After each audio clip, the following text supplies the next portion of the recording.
بسم اللہ الرحمن الرحیم۔ اللہ کے نام سے شروع جو بڑا مہربان نہایت رحم والا ہے۔ کروڑوں درود و سلام حضور سرور کونین صلی اللہ علیہ وسلم کی ذات اقدس پر جو تمام جہانوں کے لیے رحمت ہیں۔ السلام علیکم دوستوں، اللہ سے دعا ہے اللہ تعالیٰ آپ سب سننے والوں کو دونوں جہانوں کی بے شمار خوشیاں عطا فرمائے۔ السلام علیکم دوستوں، بہت پرانے وقتوں کی بات ہے کہ یمن کے بادشاہ سلیمان بن یمان کی ایک بیٹی تھی جو بہت خوبصورت اور حسین تھی۔ اس بادشاہ کا عجیب قانون تھا کہ اس کی بیٹی کو جو کوئی غلطی سے بھی ایک نظر دیکھتا تو اسے 20 کوڑوں کی سزا دی جاتی۔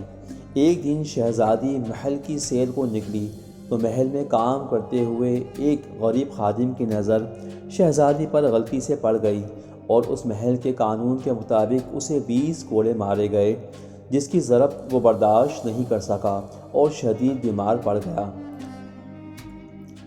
پر ایک ہی نظر میں اسے شہزادی سے محبت ہو گئی اور وہ شہزادی کی محبت میں اندر ہی اندر دن بدن گھلنے لگا، یہاں تک کہ بستر مرگ پر جا پڑا۔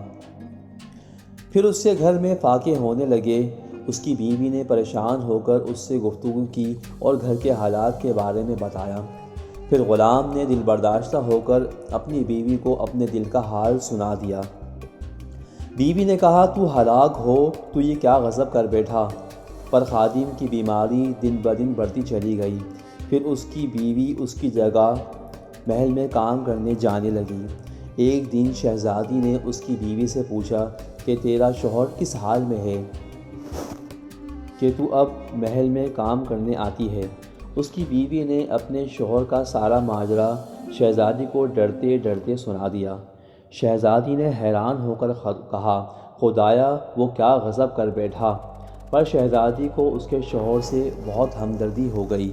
اس نے کہا، میں تیرے شوہر کا غم تو ہلکا نہیں کر سکتی، پر میرے پاس تیرے شوہر سے ملاقات کی ایک ترکیب ہے جس سے وہ مجھے صرف ایک نظر دیکھ کر انسیت حاصل کر سکے گا۔ شہزادی نے کہا، اگر تیرا شوہر ایک نیک عابد کا روپ دھار کر کسی آمد و رفت کے مقام پر بیٹھ جائے، اس طرح آہستہ آہستہ پورے شہر میں اس کی دھوم ہو جائے گی۔ تمام لوگ اس کی طرف آئیں گے تو بادشاہ سلامت سے اجازت لے کر میں بھی آ جاؤں گی، اس طرح وہ مجھے دیکھ سکے گا۔ اس کی بیوی نے شہزادی کی پوری بات اپنے شوہر کو بتا دی۔ پھر اس خادم نے شہزادی کے کہنے پر اسی طرح کیا اور ایک آمد و رفت کے مقام پر چھوٹی سی جھونپڑی بنا کر اس میں عبادت کرنے لگا۔ پھر اتفاق یہ ہوا کہ رفتہ رفتہ اس کی عبادت کی دھوم پورے شہر میں ہونے لگی۔ لوگ اسے بڑا اللہ والا سمجھ کر اس سے ملنے آنے لگے، یہاں تک کہ اس کی شہرت کی دھوم بادشاہ کے کانوں تک پہنچی۔ پھر بادشاہ نے بھی اس عابد اللہ والے سے ملنے کا ارادہ کیا۔ جب بادشاہ اس عابد سے ملاقات کر کے آ چکا تو شہزادی نے بادشاہ سے کہا، سنا ہے شہر میں کوئی بڑے بزرگ آئے ہیں، میں بھی ان سے ملنے کے لیے، ان کا فیض حاصل کرنے کے لیے اجازت چاہتی ہوں۔ بادشاہ نے خوشی خوشی شہزادی کو اجازت دے دی۔ پھر شہزادی بڑے لشکر کے ساتھ اس عابد سے ملنے کے لیے محل سے چلی اور اس کی بیوی کے ذریعے اسے پیغام بھجوا دیا کہ کل صبح شہزادی تم سے ملنے آئیں گی۔ پہلے تو وہ عابد بہت خوش ہوا کہ کئی مہینوں کے انتظار کے بعد کل اس کی دل کی مراد پوری ہو جائے گی۔ پھر دوسرے ہی لمحے اس کے دل میں ایک خیال آیا جس نے اس کی زندگی کو بدل کر رکھ دیا۔ اس نے سوچا کہ میں نقلی عابد بن کر بیٹھا ہوں تو میری پورے شہر میں اتنی دھوم ہے، اگر میں واقعی اللہ کی عبادت گزار بندہ ہوتا تو مجھے اللہ کیا کیا انعامات عطا کرتا۔ یہ خیال آتے ہی وہ دل ہی دل میں اللہ سے بہت شرمندہ ہوا اور خوب رویا۔ روتے روتے اس نے اللہ سے سچی توبہ کی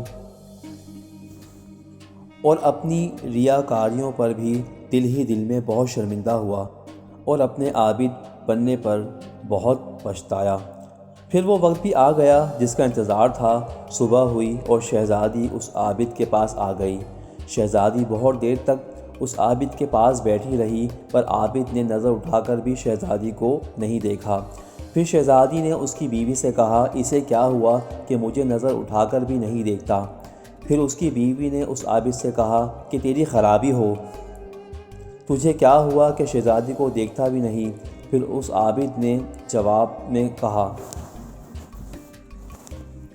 کہ پوری رات سے میرے سامنے 70 حوریں قطاریں باندھ کر کھڑی ہیں، میں نے انہیں ایک نظر اٹھا کے نہیں دیکھا، تو اس شہزادی کو کیسے دیکھوں؟ عابد کی یہ بات سن کر شہزادی اور اس کی بیوی پر ستہ طاری ہو گیا اور وہ حیران ہو گئی۔